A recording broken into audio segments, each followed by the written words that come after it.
मेरे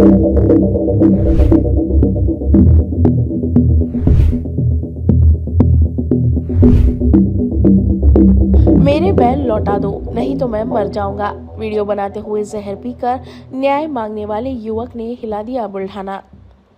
महाराष्ट्र के बुल्ढाना जिले से आई ये खबर दिल दहला देने वाली है, जहां एक युवा किसान ने अपनी बैलजोड़ी चोरी की शिकायत दर्ज कराई और जब न्याय नहीं मिला तो उसने लाइव वीडियो बनाते हुए जहर पी लिया।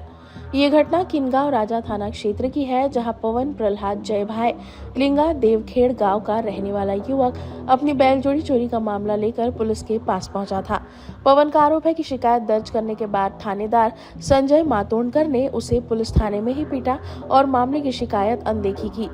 पवन का आरोप है कि शिकायत दर्ज करने के बाद थानेदार संजय मातोंडकर ने उसे पुलिस थाने में ही पीटा और मामले की अनदेखी की। हताश और अपमानित पवन ने उसी गम में कहा, मेरी बैलगाड़ी तो लौटाओ, मेरी मेहनत मत छीनो, और इसके बाद उसने जहर पी लिया।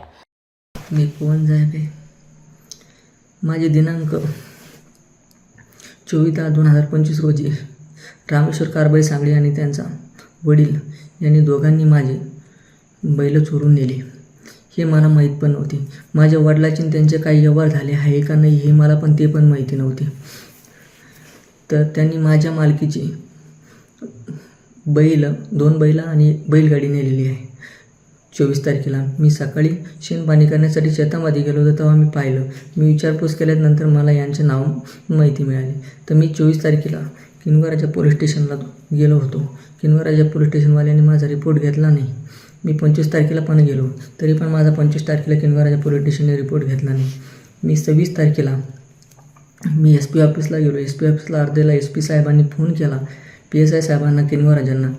तर त्यांनी सांगितलं की तुम्हाला 11 वाजेपर्यंत 27 तारखेच्या 11 वाजेपर्यंत तुम्हाला तुमचे बैल मिळून जाईल आणि तुम्ही किनवराजाला या. मी किनवराजाला पण आलो 26 तारखेला आणि मला तिथं म्हणे तू जाय आता घरी, तुला सकाळपर्यंत बैल भेटून जाईल. मला आज त्यांचा फोन आला सकाळी, किनवराजाच्या कर्मचाऱ्यांचा फोन आला मला की तू ये म्हणे, आपण साहेबांना भेटू. मी तिथं गेलो. मी साहेबांना बोललो की माझे बैल चोरीला गेलेले आहे, माझे बैल अशा माणसांनी नेले आहे, मला विचारलं नाही, काही नाही. तर म्हणे कशामुळे नेले असं त्यांनी विचारपूस केली. तर माझ्या वडिलाचा आणि त्या कारभारी सांगळेचा त्यांचा व्यवहार होता काय त्यांना मला माहिती नाही आहे. माझ्या देखता त्यांचा व्यवहार झालेला नाही आहे आणि मी त्यांच्या व्यवहारामध्ये नव्हतो. तर तरी पण मी त्यांना एवढं सांगून पण ते म्हणे की तू असं तसं मला बोलू लागले आणि बोलल्याच्या नंतर ते म्हणे की तुला बैल मिळणार नाही आहे. आणि मला PSI साहेबांनी मरणाचं मारलं.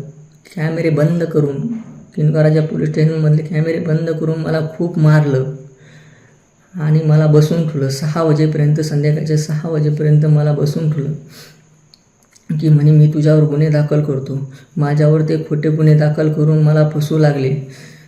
तर माझी एक विनंती आहे, मी याच्यामध्ये कशामध्ये नव्हतो. मला माझे बैल आणि बैलगाडी न्यायाने मला मिळावं, तर मला मिळाली नाही आहे. माझी पोलीस स्टेशन किनवराजांनी खूप तक्रार घेतली नाही, तरी मी आज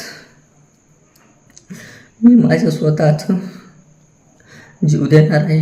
याला कारणीभूत PSI, किनवराजाचे PSI आणि माझे बैल नेणारे मला न्याय न मिळाला त्यांच्याकडून मी केलेलं रामेश्वर कारभारी सांगळे आणि त्यांचे वडील कारभारी सांगळे यांच्यामुळे मी आज माझा जीवन संपून देणार आहे. दूसरी तरफ थानेदार संजय मातोंडकर ने आरोपों से इनकार करते हुए कहा, युवक ने पुलिस पर दबाव बनाने के लिए जहर पिया है, उसके ऊपर किसानों के लाखों रुपए बकाया है और उस पर फसवणूक धोखाधड़ी का मामला दर्ज होने वाला था.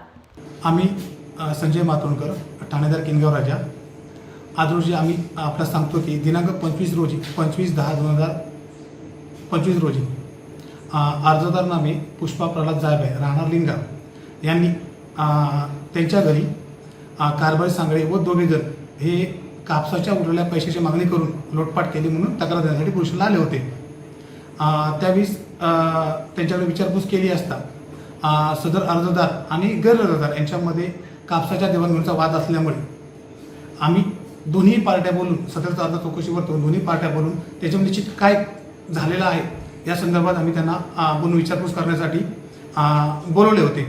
दिनांक 27/10/25 रोजी जे पुष्पा प्रल्हाद जायबा आहेत त्यांचा मुलगा पवन प्रल्हाद जायबा हे पोलीस स्टेशनला आले आणि त्यांनी सांगितलं की आमची बैलजोडी कारभारी सांगळे यांनी चोरून नेली आहे. त्याबाबत कारभारी सांगळ्यांची विचारपूस केली असता त्यांनी सांगितलं की आम्ही पवन प्रल्हाद जायबाई व त्याचे वडील प्रल्हाद जायबाई यांना 1,14,000चा कापूस दिलेला होता. त्या कापसाचे पैसे त्यांनी अद्यापर्यंत आम्हाला दिलेले नाहीत. असेच माझ्यासारखे अजून 20 ते 25 शेतकरी आहेत ज्यांचे पैसे ह्या कारभारी पवन प्रल्हाद जायबाई आणि त्याचे वडील प्रल्हाद जायबाई यांनी दिलेले नाहीत. त्याच्यामुळे त्याचे पवनचे वडील जे आहेत प्रल्हाद जायबाई यांनी सदरची बैलजोडी जी आहे ती मला तात्पुरत्या स्वरूपात पैसे न दिल्यामुळे तात्पुरत्या स्वरूपात वापरासाठी दिलेली होती. सदरचा प्रकार चोरीचा वाटला नाही आम्हाला. त्यामुळे प्रल्हाद जायबाई त्या दिवशी दिनांक 27 रोजी पोलीस स्टेशनला आलेले नव्हते. मग पवन प्रल्हाद जायबाई जे आहेत त्यांना आम्ही समजपत्र देऊन तुमच्या वडिलांना घेऊन 28 रोजी सकाळी तुम्ही 9 वाजता पोलीस स्टेशनला या असे सांगून सदर गैरहजर यांना सुद्धा पोलीस स्टेशनला येण्याबाबत समज दिली होती. दरम्यानच्या काळामध्ये पवन प्रल्हाद जायबाई जे आहेत ते घरी गेल्यानंतर त्यांनी हे जे शेतकऱ्यांचे पैसे जे आहेत त्याला माहिती ही जी अमाऊंट आहे ती काही लाखांच्या घरात आहे मग आणि ती त्यांना द्यावी लागणार आहे. तसे त्याच्याविरुद्ध फसवणुकीचा गुन्हा दाखल होऊ शकतो. सदरचा व्यवहार जो आहे तो 2023 पासून त्यांचा चालू आहे आणि ते त्या दिवशीपासून सदरचे शेतकरी त्याच्याकडे पैशाची मागणी करतात. परंतु ते आज येतो उद्या येतो असे सांगून त्यांना आजपर्यंत पैसे दिलेले नाहीत. त्या दिवशी आम्ही त्यांना सांगितलं की बाबा तुम्ही जर आले नाहीत तर तुमच्या विरुद्ध आम्ही कायदेशीर कारवाई करून गुन्हा दाखल करू, फसवणुकीचा गुन्हा दाखल करू असे सांगितले होते. हे सांगितल्यानंतर सदर जो पवन प्रल्हाद जायबाई जो आहे आपल्या घरी गेला. त्याने एक छोटीशी व्हिडिओ बनवला. त्या व्हिडिओमध्ये त्यांनी सांगितलं की बाबा ठाणेदार यांनी मला यांच्या जाताला कंटाळून आणि तसेच हे जे त्याचे जे ज्यांना जे पैसे देणं लागणार आहेत हे जे पवन जायबाई हे जे पैसे देणं लागतात ते पैसे त्यांच्या विरुद्ध एक छोटीशी व्हिडिओ तयार करून त्यांनी सोशल मीडियात प्रसारित करून त्यांनी विष प्राशन केल्याबाबत आम्हाला माहिती समजली. त्याच्यानंतर त्याच्यावर बीबी पोलीस स्टेशनला बीबी प्राथमिक आरोग्य केंद्र जे आहे इथं त्याच्यावर उपचार करण्यात आले. बीबी पोलीस स्टेशनकडनं आम्हाला त्याचा मेडिकल मेमो प्राप्त झाला. त्याला त्याची तब्येत ठीक असल्याने त्याच्या पुढील उपचाराकामी त्याला जालना येथे रेफर करण्यात आले होते. त्याची स्थिती जी परिस्थिती सध्याची आहे ती व्यवस्थित आहे आणि तो सध्या आज रोजी त्याला पोलिसांनी आपल्या वैद्यकीय अधिकारी यांनी त्याला तो ठीक असल्यामुळे त्याला हॉस्पिटलमधून डिस्चार्ज दिलेला आहे. परंतु सदरचा प्रकार त्यांनी आत्महत्या करण्याचा प्रयत्न केला. या संदर्भाने त्यांनी पोलिसांनी त्याच्या विरुद्ध त्यांनी घेतलेल्या शेतकऱ्यांच्या शेताच्या मालाच्या फसवणुकीचा गुन्हा दाखल करू नये म्हणून भाग पाडण्यासाठी आत्महत्येचा प्रयत्न केलेला आहे. म्हणून BNS कलम 226 नुसार दिनांक 27/10/2025 रोजी त्याच्या विरुद्ध किनगाव राजा पोलीस स्टेशनला गुन्हा दाखल करण्यात आलेला आहे.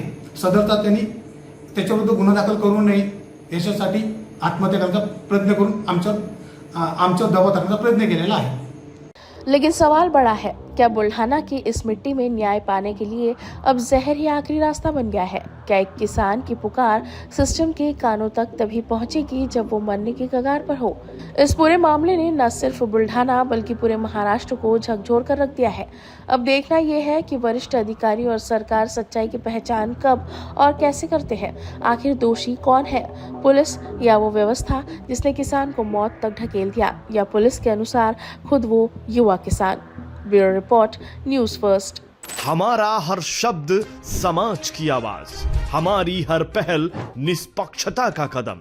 आपकी हर समस्या में आपसे पहले दिखेंगे हम हैं न्यूज फर्स्ट. ईश्वर का सच, हमारा साहस और आपका विश्वास. सच, साहस और विश्वास.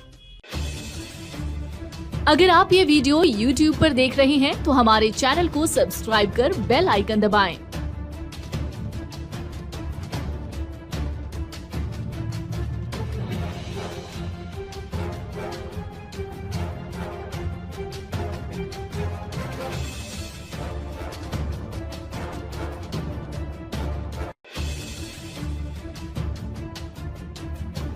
और फेसबुक पर देख रहे हैं तो हमारे पेज को लाइक करें